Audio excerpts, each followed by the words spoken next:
From Pacifica, this is Democracy Now! Well, people who are worried about what's happening in Syria and want to do something often come up with the solution that the United States should bomb Syria. But Syria is such a complicated society that bombing it is not going to clarify anything. Look at Libya, look at Iraq. Syria is already there. Why make it worse? As the United States backs a Turkish military incursion into Syria, targeting ISIS-held areas along the border, Turkey says it's also concerned about Syrian Kurdish militias at the border that are backed by the United States. We'll look at the conflicts in Turkey, Syria, Libya with professor and columnist Vijay Prashad. His new book is The Death of the Nation and the Future of the Arab Revolution. We'll also speak with him about the U.S. presidential election. Well, voters should understand that both Trump and Clinton are going to be very, very harmful for the rest of the planet. I mean, you know, if this is supposed to be the superpower that governs and manages the world, and if the leader of the superpower is going to be as crazy as Trump or with somebody as dangerous a record as Hillary Clinton, I'm afraid people in the rest of the planet have very little to look forward to. Then celebrated British actress Emma Thompson has just returned from a trip to the Arctic aboard the Greenpeace ship, the Arctic Sunrise. I suppose the Inuit here are the front line, but actually we're here to defend them and ourselves, because if the Arctic melts, then we're all for it, as we know. We know if we don't keep the temperature of the Earth at 1.5 degrees, we're in big, big trouble. Emma Thompson joins us to talk about visiting the Canadian town of Clyde River, which has been leading efforts against the oil industry blasting the Arctic in its search for oil and gas. 2 years ago, Emma Thompson joined another Greenpeace expedition to protest drilling in the Arctic and to research the impact climate change has already been having on the region. All that and more coming up. Welcome to Democracy Now!, democracynow.org, the War and Peace Report. I'm Amy Goodman. The Turkish military has sent additional tanks into northern Syria. The U.S. military is backing Turkey's ground offensive, which began earlier this week. Turkish officials say there are now at least 20 Turkish tanks inside Syria and that more could be deployed in the coming days. The U.S.-backed Turkish offensive is aimed at taking control of ISIS-held towns along the border. On Wednesday, Turkish tanks and U.S. air support helped the Free Syrian Army oust ISIS from Jarablus. Turkey also seeks to force Kurdish militias to retreat from the border. These militias are backed by the United States. This comes as Turkish state media is reporting an explosion at a police station in Turkey near the border with Syria has killed at least 11 people and wounded 70. There's been no claim of responsibility, but the Turkish prime minister has blamed the attack on the Kurdistan Workers' Party known as the PKK. Fighting's escalated between Turkish forces and the PKK since a ceasefire collapsed over a year ago. Earlier this year, the United Nations accused Turkish forces of carrying out human rights violations against civilians in the majority Kurdish southeast. In one instance, the UN says as many as 100 people burned to death while attempting to take shelter during a Turkish military offensive in the city of Cizre. The UN says there have been reports of Turkish snipers intentionally shooting at civilians, including children. Vice President Biden just returned from a trip in Turkey. Secretary of State John Kerry is in Geneva today, where he's meeting with the Russian foreign minister about a possible cooperation agreement in the ongoing fight against ISIS in Syria. This comes as the Syrian Observatory for Human Rights says at least 4 civilians have died in multiple barrel bomb attacks in Aleppo. Amnesty International says the Assad government frequently drops barrel bombs in civilian neighborhoods. We'll speak with Vijay Prashad about Turkey, Syria, and the U.S. elections after headlines. In Italy, the death toll from Wednesday's 6.2 magnitude earthquake in central Italy continues to rise. At least 250 people have now been confirmed dead as rescue crews continue to search through the rubble for additional bodies. In news from the campaign trail here in the U.S., Donald Trump is continuing to flip-flop on his immigration policy, sparking controversy among both his allies and opponents. Trump has made the mass deportation of 11 million undocumented immigrants one of the cornerstone proposals of his campaign. But now, with his newest campaign manager, Kellyanne Conway, he appears to be backing away from the mass deportation plan, although he still says he's opposed to amnesty and any path toward legalization. This is Donald Trump speaking to CNN's Anderson Cooper. Well, I don't think it's a softening. I think it's... But 11 million people are no longer going to be deported. I've had people say it's a hardening, actually. But 11 million who have not committed a crime, we're then going to see... There's going to be a path to legalization. Is that right? You know it's a process. You can't take 11 at one time and just say, boom, you're gone. Donald Trump went on to tell Anderson Cooper, quote, "There's no path to legalization unless they leave the country," unquote. This follows Trump's town hall hosted by Fox News' Sean Hannity Wednesday night, in which Trump said he'd be willing to work with some undocumented people if they pay back taxes. Undocumented immigrants already do pay taxes. During the town hall, Trump at times appeared not to know what he thought and instead turned to the audience to conduct a poll. You have somebody who's terrific, who's been here 20 years. Right, long time. Long court proceeding, long everything, okay? In other words, to get them out. Can we go through a process, or do you think they have to get out? Tell me. I mean, I don't know. You tell me. Let's do a poll. How many think they should go through a process that maybe give them a chance? Clap. We got to hear you. How many people? How many think they should go? But do it again. Do it again. Sean Hannity has acknowledged advising the Trump campaign, saying, quote, "I never claimed to be a journalist." Hillary Clinton has attacked Donald Trump, saying his campaign has empowered the far-right, white nationalist alt-right movement, and that his campaign is making hate groups mainstream. This is Hillary Clinton speaking in Reno, Nevada. From the start, Donald Trump has built his campaign on prejudice and paranoia. He is taking hate groups mainstream and helping a radical fringe take over the Republican Party. His disregard for the values that make our country great is profoundly dangerous. This comes as Hillary Clinton has released a new campaign ad linking Trump to the Ku Klux Klan and other white supremacist groups. This is a clip of the ad, which begins with the Imperial Wizard with the Rebel Brigade Knights of the Ku Klux Klan speaking. The reason a lot of Klan members like Donald Trump is because a lot of what he believes, we believe in. Donald Trump would be best for the job. For president. Yeah. I am a farmer and white nationalist. Support Donald Trump. Sending out all the illegals, building a wall, and a moratorium on Islamic immigration. That's very appealing to a lot of ordinary white people. Voting against Donald Trump at this point is really treason to your heritage.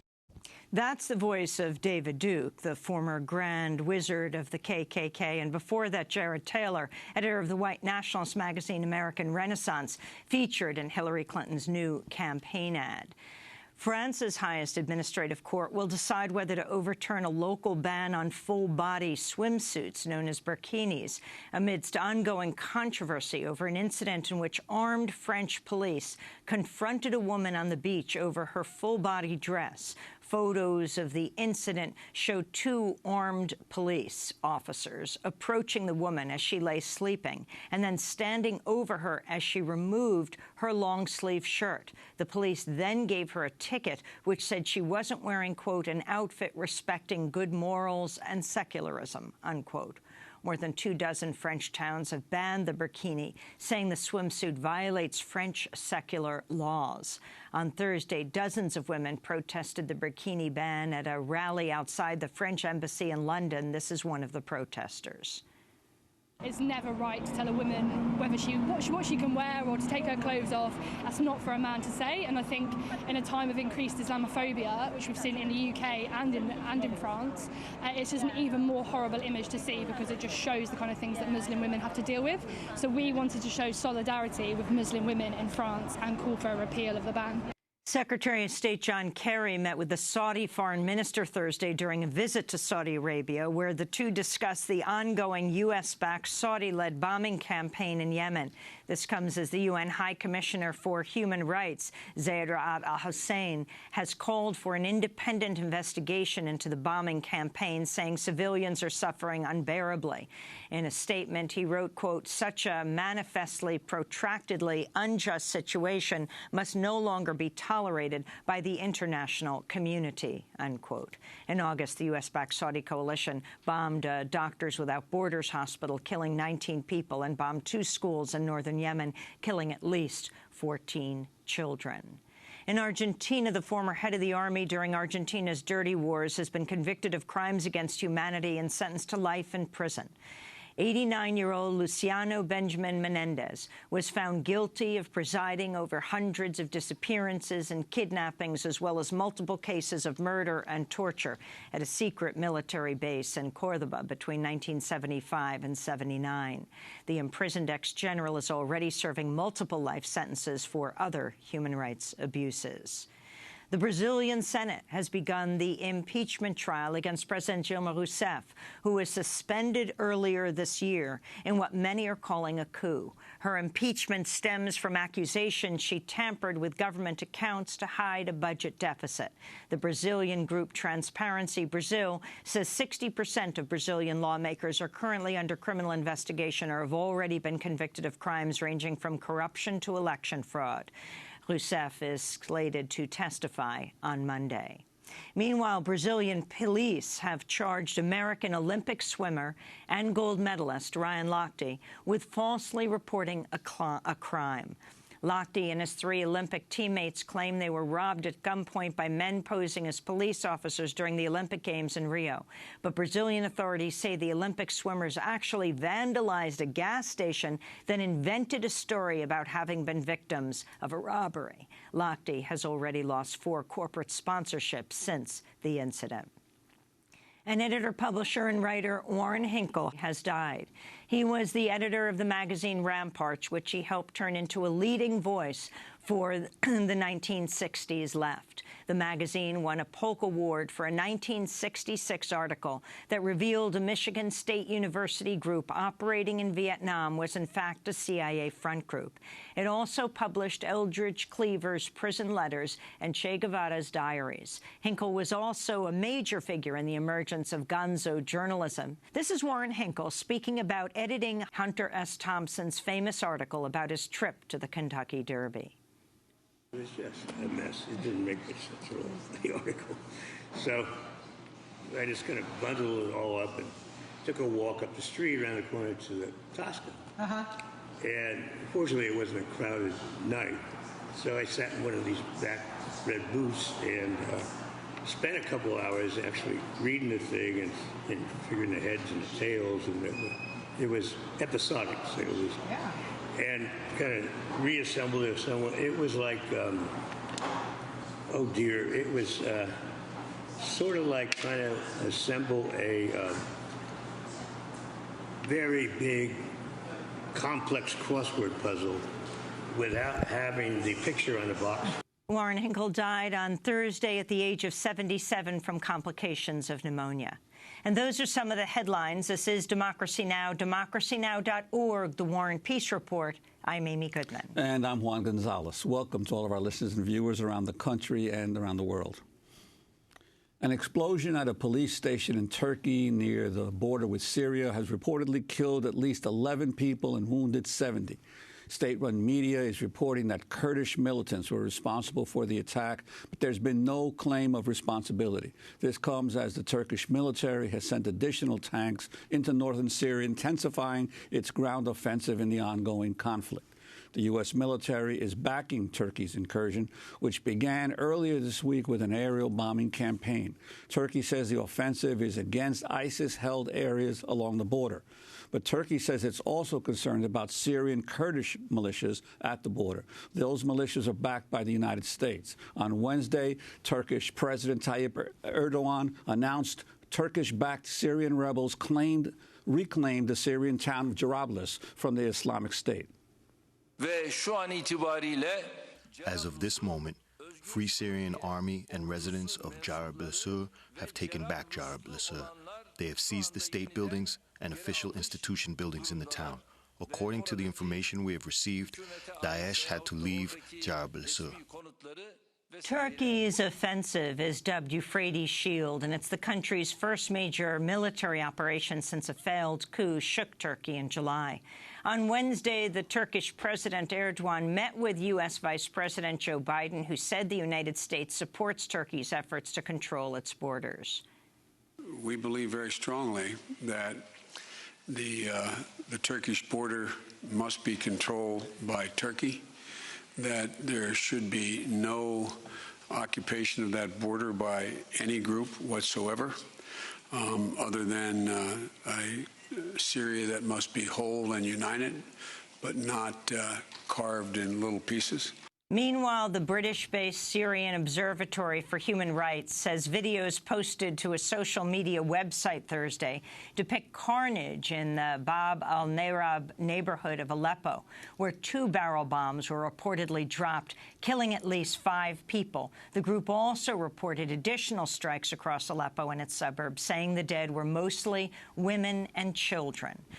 The strikes came as the United Nations announced Russia has agreed to a 48-hour humanitarian truce in Aleppo to permit aid deliveries, pending security guarantees are met by parties on the ground.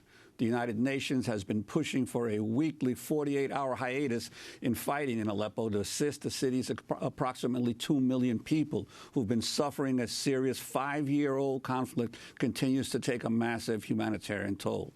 A separate United Nations team has concluded the Assad government and ISIS militants carried out repeated chemical weapons attacks in Syria in 2014 and 2015. The report accuses Assad of twice using chlorine gas. It also accuses ISIS of using mustard gas. All of this comes as U.S. Secretary of State John Kerry and his Russian counterpart, Sergei Lavrov, are meeting today in Geneva to discuss details of cooperation agreement on fighting Islamic State in Syria. For more, we're joined by the acclaimed scholar who's followed the region closely for years, Vijay Prashad. He's professor of international studies at Trinity College, columnist for the Indian magazine Frontline. His new book is called The Death of the Nation and the Future of the Arab Revolution. Professor Prashad's previous books include Arab Spring, Libyan Winter, and the Poorer Nations, a possible history of the global South. Vijay Prashad, welcome back to Democracy Now! It's great to have you in studio. Thanks a lot. It's great to be here. So let's start with what's happening right now in Turkey, where Vice President Joe Biden just was. Well, the situation in Turkey is very dire. As you know, on July 15th, there was the failed coup. But matters in Turkey have unraveled long before this failed coup.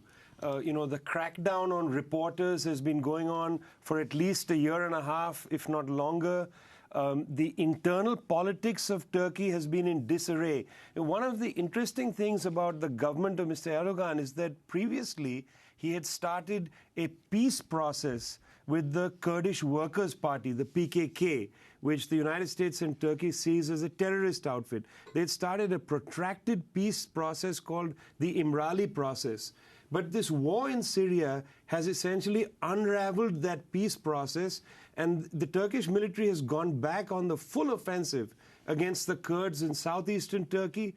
And as well, as you saw this week, the Turkish army has crossed the border into Syria to stop the advance of Syrian Kurds from creating what the Syrian Kurds call Rojava, which would be a statelet of Syrian Kurds, which is right on the Turkish border. The reason that operation is called Euphrates Shield is that the Euphrates runs in that region from north to south. And what the Turkish government would like to see is for the Syrian Democratic Forces, which has a large Kurdish component, to move back east of the Euphrates. In other words, withdraw from Jarablus, withdraw from Manbij, which they had taken quite celebrated victory, and therefore prevent the creation of this Kurdish statelet called Rojava. On the surface, they say it's about ISIS, but really this is about the protracted war that the Turkish government has begun again against the Kurds. But interestingly, you mentioned the failed coup. The New York Times, for instance, is reporting today that that Erdogan wanted to go into Syria earlier, but the military was resisting, and it was only as a result of his being able to purge and remove so many top military officers that now he's been able to affect this incursion. This is likely the case, but it's also been the situation that this is not the first Turkish entry into Syria. The Turks had entered Syria previously. The Turkish military had. There's a celebrated shrine, a memorial to one of the founders of the Ottoman Empire, and the Turkish military had entered to secure that monument earlier. Turks had also, of course, kept their border open and had allowed supplies and people to cross the border into various proxy groups, whether it's Turkish-backed proxy groups, Saudi groups, Qatari groups, and in fact the Islamic State. They have used for years the Turkish border. And I think that the sheer instability of the war in Syria has returned the conflict into Turkey. What the CIA, after the successful coup in Iran in 1953, called blowback. This is, in a sense, blowback against Turkey. So they have previously entered Syria with the military. They have, of course, supported their proxies. But now, I think, with the gains made by the Kurds, this is as much a political entry as anything. The principal reason, I would argue, that they've entered Jarablus is to stop the creation of Rojava. We're talking to Vijay Prashad, and we're going to continue this conversation after break. Vijay Prashad is professor of international studies at Trinity College, columnist for the Indian magazine Frontline. His new book is called The Death of the Nation and the Future of the Arab Revolution. We'll talk about, Turkey, Syria, Libya, and also the U.S. elections. Before we speak with Emma Thompson, the famed actress, is now back in Canada after going to the Arctic. Stay with us. Sevinmesin ey zalimler, ödüğüme benim. Yiğit ölmez kolay kolay, ben ölmedim ki, ben ölmedim ki. Yiğit ölmez kolay kolay, ben ölmedim ki. Ben ölmedim ki. Bakmayın suskunluğuma, bakmayın durgunluğuma. Bedel verdim her kavgada, yenilmedim ki. Denizlerin dalgasıyım, ben halkımın kavgasıyım. Yarınların sevdasıyım, yenilmedim ki.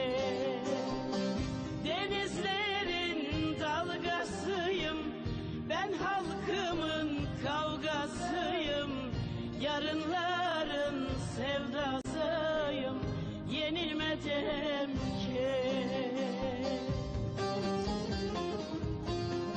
Denis Ladandagasiam, I Am the Waves of the Sea by Selda Bajan.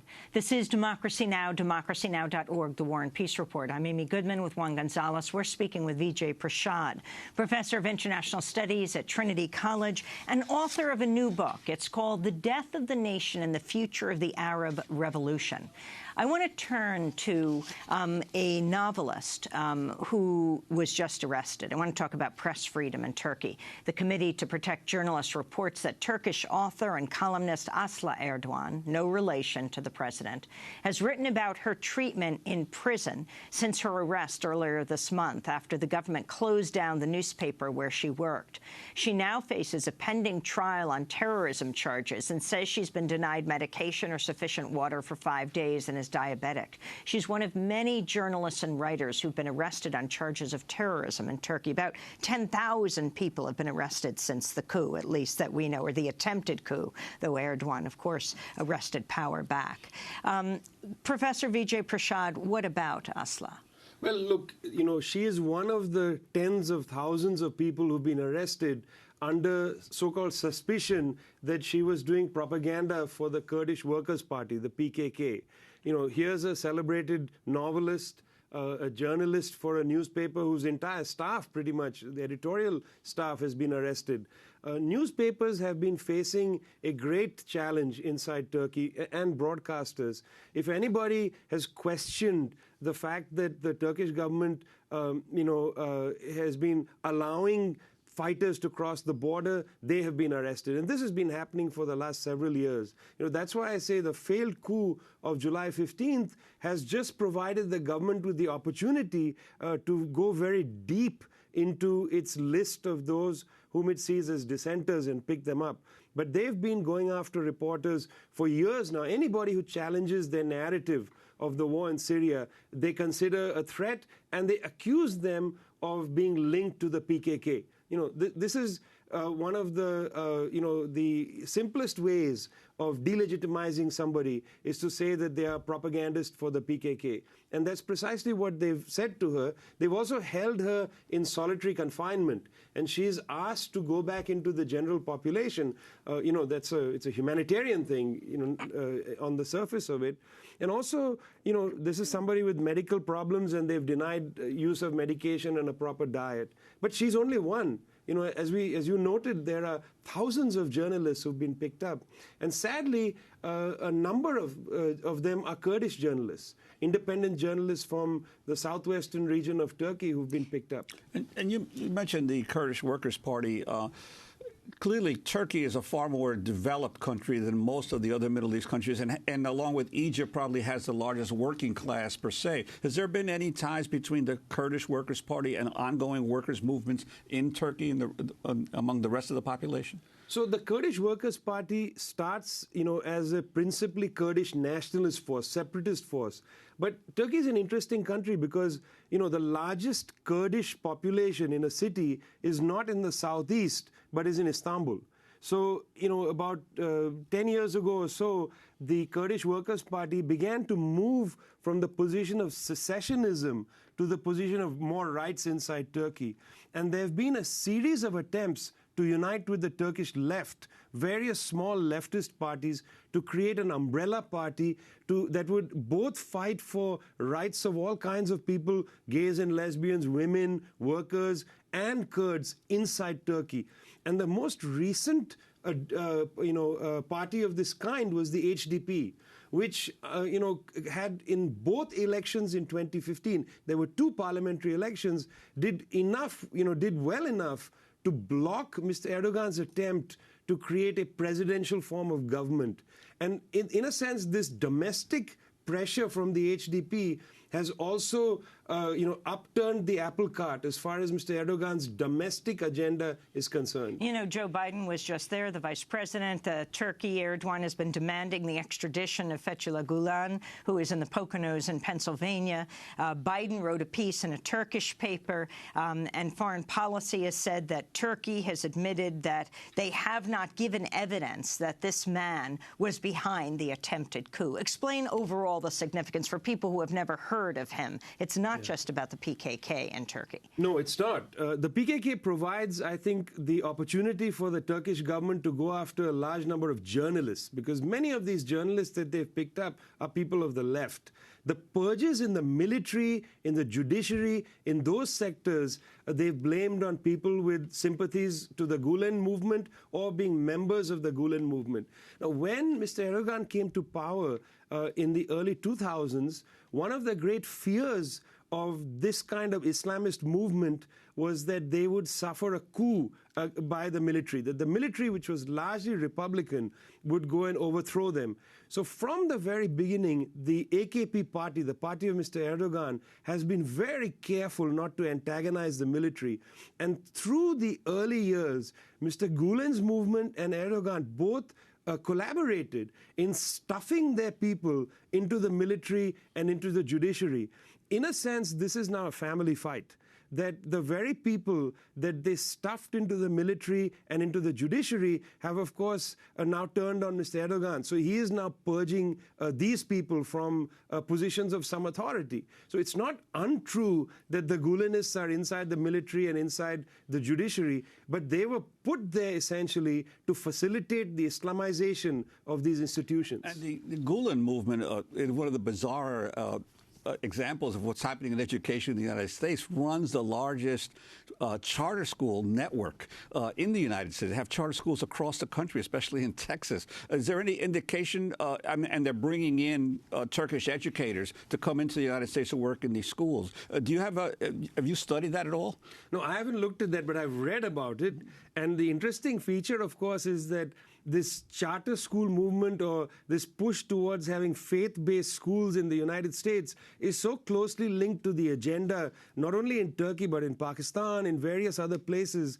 And, you know, you see the downside of this, the promotion of a kind of theocratic mindset, the promotion of, you know, a lack of appreciation of the diversity of populations, of minorities, of science, you know, things like that. So, of course, the United States, I'm glad you raised this, because the United States is not somehow outside this process. You know, the United States is very much in this process, not only by promoting this overseas, but, of course, by promoting it from Texas to New York. It's not only Texas one. We like to think of Texas as a sort of, you know, bastion of the American Taliban, but this American Talibanization has been happening everywhere. I wanted to move from Turkey to Saudi Arabia. While Joe Biden went to Turkey, Secretary of State John Kerry went to Saudi Arabia. Talk about Saudi Arabia and what's happening today and the U.S. role in Saudi Arabia. Well, this is actually, I think, the most important meeting. And it's important that Mr. Kerry went to Saudi Arabia before meeting Lavrov in Geneva.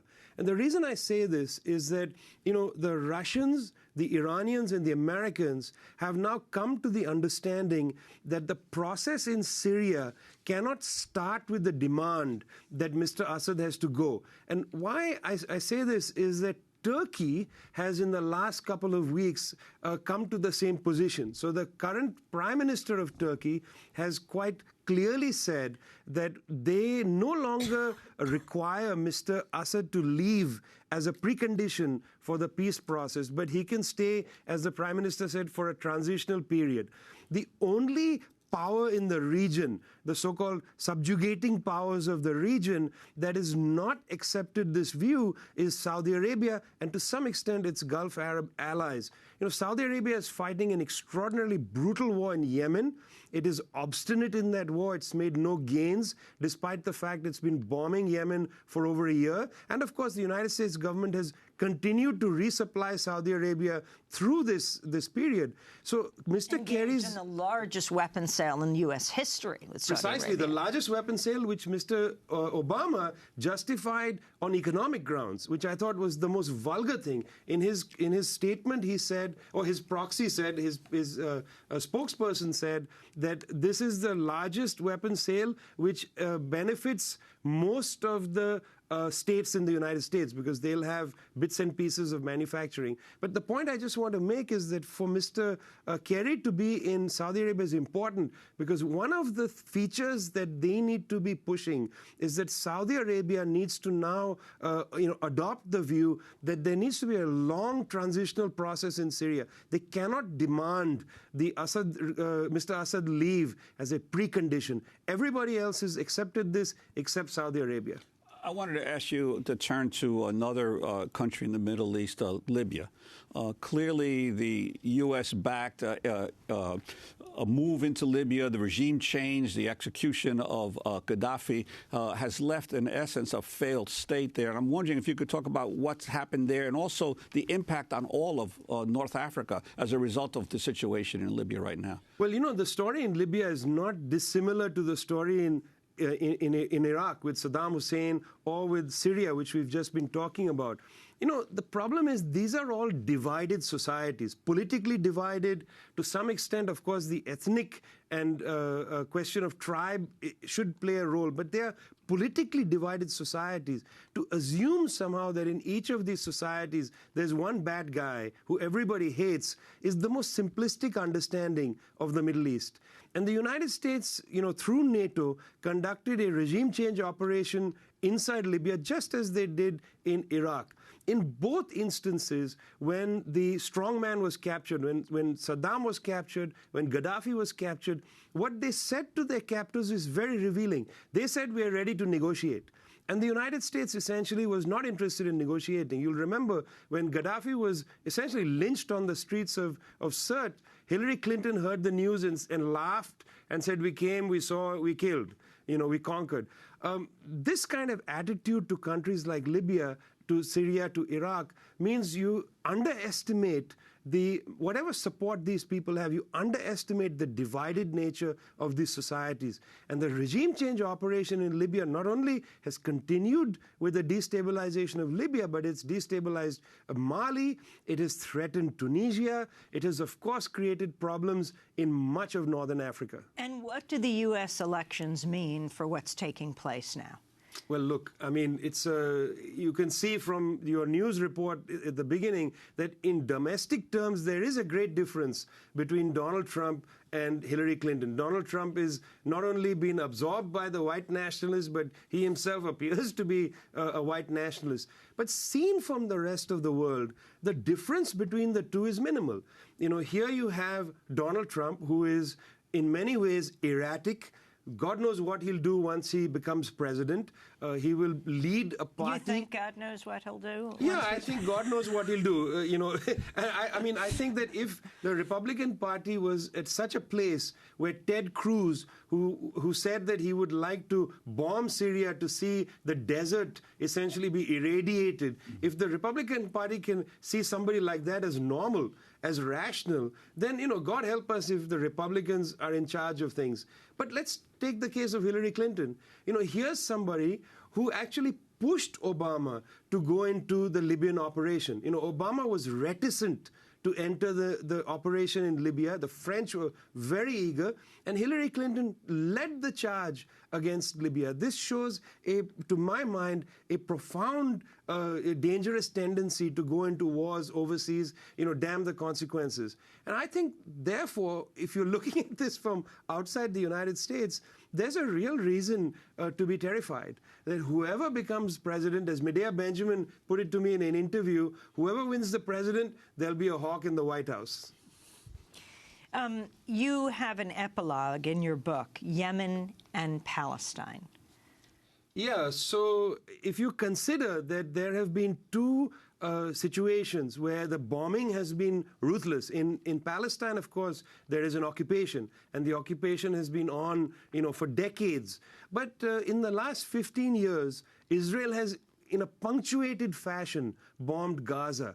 And it's bombed Gaza, been resupplied by the West, received diplomatic backing by the West, has not able to, you know, receive, I think, the criticism it deserves from the so-called international community. Yemen, since March of 2015, has been ruthlessly bombed. The poorest Arab country is being destroyed by the richest Arab country. And nobody has been able to properly criticize the Saudis because they have been essentially backed by the United States, rearmed by them, etc. And the reason I put them together is that there is an international sensibility to support the Palestinian cause. Every time there's a bombing in Gaza, there are demonstrations, there is heartfelt, I think, condemnation. But with this bombing in Yemen, there is virtual silence. You know, the very people that are out on the streets demanding that Israel stop bombing Gaza need to be out on the streets demanding that Saudi Arabia stop this murderous war against Yemen. And I'd like to ask you, how do you see the failure of the Arab Spring even to consolidate any kind of progressive left movement in any of the countries we've been talking about? Why has it been so difficult? Well, firstly, the question of an Arab Spring is a misnomer, because this was really a spring in some Arab countries. It's interesting that most of the countries that were Arab nationalist regimes, relatively secular regimes, experienced the depth of the Arab Spring, not the monarchies. There was no real Arab Spring in Jordan, no real Arab Spring in Morocco, no real Arab Spring in Saudi Arabia, and in Bahrain, which is one of the smallest monarchies, it was crushed. So this Arab Spring was largely the spring of the exhaustion of Arab nationalism. And in that sense, we need to understand that this was less an Arab Spring and more the opening of an Arab civil war. This civil war has been going on since the 1950s between Arab nationalist governments and the monarchies, and the weakness of the Arab nationalist government, their own weakness, their own use of brutal means against the people, their own economic collapse had weakened them to such a point that when the uprisings began, the monarchies took advantage of it, and they entered to, in a sense, I would say, to destroy the capacity of ordinary people to build their own society. So it's less an Arab Spring, more an Arab civil war that the monarchies seem to have won. And very briefly, though, I want to make sure we touch on it. You wrote recently about Kashmir, saying deadly violence erupts in one of the world's most dangerous hotspots. Vijay Prashad. Amy, if we were going to be political scientists, let's ask, what's the ratio of security force to population, until when we call something an occupation? In Kashmir, for every 7 civilians, there is a security force, there's an army officer or an army personnel. That's 7 to 1. 7 civilians, 1 army person. If this is not an occupation, what else is it? I mean, the Indian ruling elite needs to come to terms with the fact that you cannot have any politics when you have such an enormous military presence inside Kashmir. And, there is no point talking about the details of this, Amy, until this is on the table and seriously discussed. Everything else follows. And for what people should understand who aren't following Kashmir at all? Well, Kashmir is also a divided society. There's the Kashmir Valley, where the deepest resentment against the Indian government is experienced, where the main demonstrations have been happening. But there's also the area of Jammu, which is a complicated area where there's much less, political resentment against the Indian government. So, Kashmir itself is Jammu and Kashmir is a divided state. There is a divided politics there. The Indian government needs to have a proper, full dialogue with the various parties there towards an understanding of what the future should be. Should the future be some kind of condominium created between India and Pakistan of a Kashmir? Should the future be that there are more rights for people? Should the future be the removal of the Indian army, in this enormous presence? This needs to be a political process. There is no easy formula. Well, Vijay Prashad, I want to thank you for being with us. Professor of International Studies at Trinity College, columnist for the Indian magazine Frontline. His new book, The Death of the Nation and the Future of the Arab Revolution.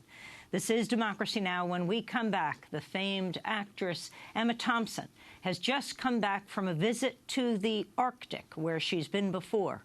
Why? Stay with us.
We Walk By Tina Astley, here on Democracy Now!, democracynow.org, The War and Peace Report. I'm Amy Goodman with Juan Gonzalez. We turn now to the Academy Award-winning actress Emma Thompson. I forgave you. My sister has a lover. You drive her from the house. Why can you not be honest for once in your life and say to yourself, what Helen has done, I have done? Yes, that was Emma Thompson in Howard's End, in a role in which she won an Academy Award. And this is Emma Thompson in the film Wit, when she played an English professor who was diagnosed with ovarian cancer. I have cancer, insidious cancer, with pernicious side effects. No, the treatment has pernicious side effects. I have stage 4 metastatic ovarian cancer. There is no stage 5. Oh, and I have to be very tough. It appears to be a matter, as the saying goes, of life and death. I know all about life and death. I am, after all, a professor of 17th century poetry, specialising in the holy sonnets of John Donne, which explore mortality in greater depth than any other body of work in the English language. And I know for a fact that I am tough. A demanding professor, uncompromising. While Emma Thompson is one of the most celebrated British actresses, she is also a longtime activist. She's just returned from a trip to the Arctic aboard the Greenpeace ship, the Arctic Sunrise.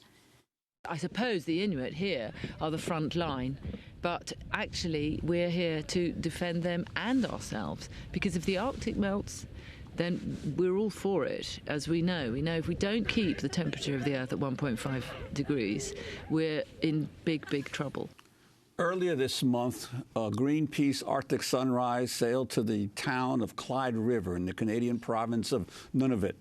The town has been leading efforts against the oil industry blasting the Arctic in its search for oil and gas. 2 years ago, Thompson joined another Greenpeace expedition to protest drilling in the Arctic and to research the impact of climate change has already been having on the region. Well, Emma Thompson joins us now from Toronto, Canada. Emma Thompson, welcome to Democracy Now! It's great to have you for the first time on Democracy Now! Why were you just in the Arctic? Thanks, Amy. It's a great honour to be on Democracy Now! Thank you for inviting me. Well, I was invited, actually, by the Inuit community of Clyde River in Nunavut with Greenpeace, because they know I'd been working with them, and to come and examine the human landscape and what the effects of climate change were having on culture there and life there, but also to help to stand shoulder to shoulder in their battle against seismic blasting, which is a disastrous course of action, not only for the community, but for the global community. And what exactly is seismic blasting, and what's its purpose? Well, I'm glad you asked, because I knew about it, as it were. I knew it was bad, but I didn't know quite how bad it was until the most extraordinary marine biologist called Lindy Weilgart, who specialises in the effect of seismic blasting upon marine mammals, gave a lecture on it. And it involves the pushing out of extremely high-pressured shots of air. It's noise, it's sound, and the sound has to travel over thousands of kilometres, hit whatever it can find, and come back to the ship in order to... It's prospecting, really, to see where they can drill for oil and gas. Now, marine mammals basically see through their ears, so the effect of seismic blasting, because the noise it makes is equivalent to half a ton of dynamite going off. It's like an underground volcano. It's 260 decibels, and it happens every 10 seconds for months on end without cease. And so you can imagine the effect upon these large mammals who use their ears, really, to see, to communicate, to organise, to where it's how they live. So it's a disastrous thing. And of course, the ultimate irony is that the region is melting because of oil and gas being overused. So the oil and gas companies, instead of saying, we have an eco-disaster happening here, let's stop, are clapping their hands, piling in, prospecting for more of the stuff that melted the place in in the first instance. So if you see what I mean, it's a kind of cataclysmic carousel of greed and destruction. And Emma Thompson, why did you choose to go with Greenpeace on the Arctic Sunrise? Well, a great friend of mine, Joanna Kerr, is someone I've travelled with a lot on activist journeys, and she became the executive director of Greenpeace Canada and said, you know how we keep trying to make the connection between climate change and human rights, and it's very difficult. Lots of charities and lots of NGOs work in silos, and of course now it can no longer carry on like that. We have to make the connections between everything, between conflict, between women's rights, human rights, between climate change. Everything is connected, and in a sense, I suppose Greenpeace seems to me to be the organisation that's making those connections most successfully at the minute, and also they had created a relationship with a community that they had previously wounded badly in the past. The campaign against the seal hunt, commercial seal hunting, had devastating impacts on the life of Inuit up in the north. And there are no rude words in Inuktitut, but Greenpeace is one of them. That's the only one they have, they tell us. And Joanna, again, issued a formal apology. I mean, it was a sort of spiritual act, really. She issued it not knowing whether it would reach anyone, where anyone would hear it.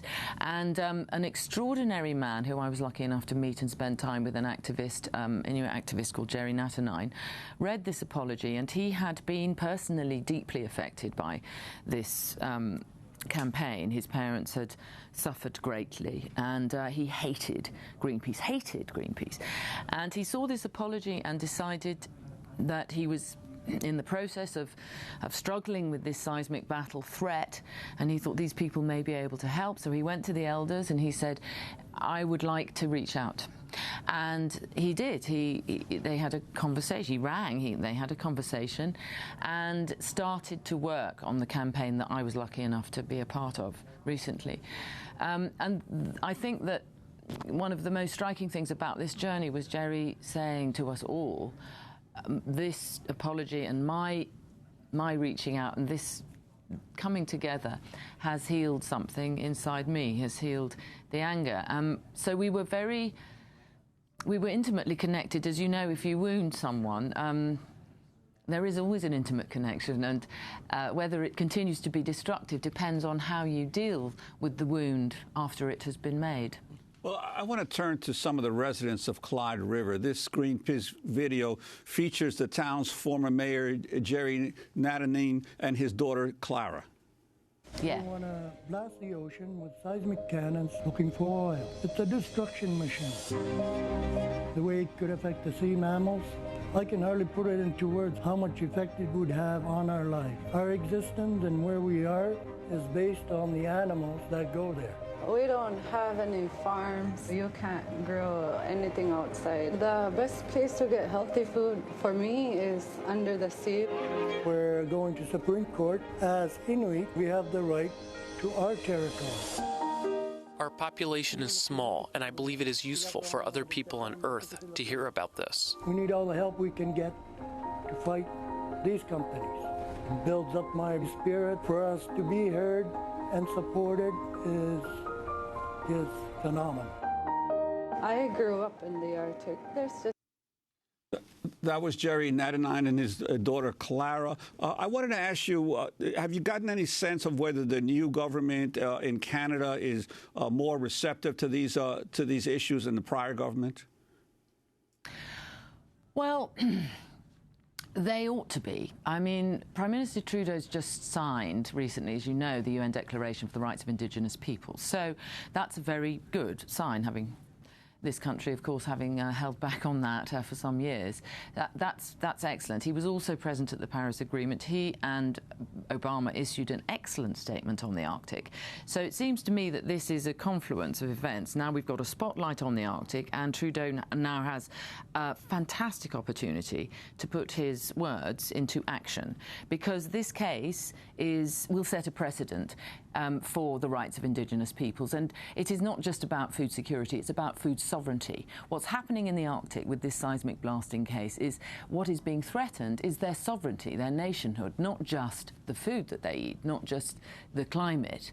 It's their actual sovereignty. They were not properly consulted. That's the issue, and that's the issue upon which this case rests. So, to me, looking at it as an outsider and as someone passionately interested, Trudeau is now in a position to do what successive governments for many, many decades have refused to do: act on the climate change agreement that he made, act on the Declaration of Rights for Indigenous Peoples, and set a precedent that has been long, long, long overdue. Emma Thompson, you went to the Arctic before in 2014. Now you went with your teenage daughter. Have you seen changes just in these last few years?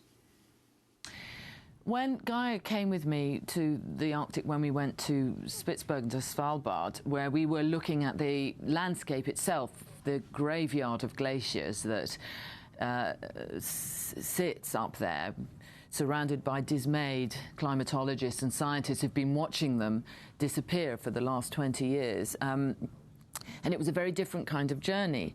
I'm coming to a different part of the Arctic. I'm seeing the same effects on the landscape. I mean, we were looking at these extraordinary peaks and troughs and castellations. The mountains, the fjords are extraordinary, but they're bare. I mean, this is granite that hasn't seen the light of day for 15,000 years. And our companions, our Inuit companions, were saying, you know, when we were little and used to come out on the ice here, the ice would be overhanging. So I was seeing in the landscape the same signs of the destruction of the Arctic, and dismayed again by the fact that, as we know, the poles, the ice on the poles, is what helps to keep. It's absolutely essential if we want to keep the temperature of our world from rising to dangerous levels. So there is no question about the fact that governments around the world absolutely have to put a stop to any notion of drilling for oil and gas in the Arctic. I mean, that's absolutely out of the question, and we need to make those treaties right now. Emma, we need to protect it right now. I wanted you to weigh in on U.S. politics because one of your countrymen just came here. You may not know this because you were in the Arctic.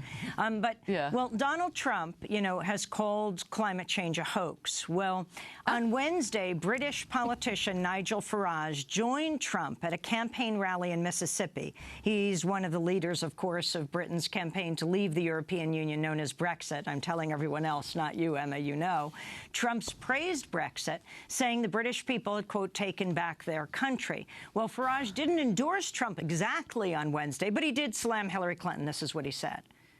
If I was an American citizen, I wouldn't vote for Hillary Clinton if you paid me. You can go out. You can beat the pollsters. You can beat the commentators.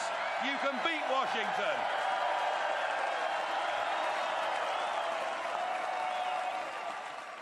And you'll do it by doing what we did for Brexit in Britain.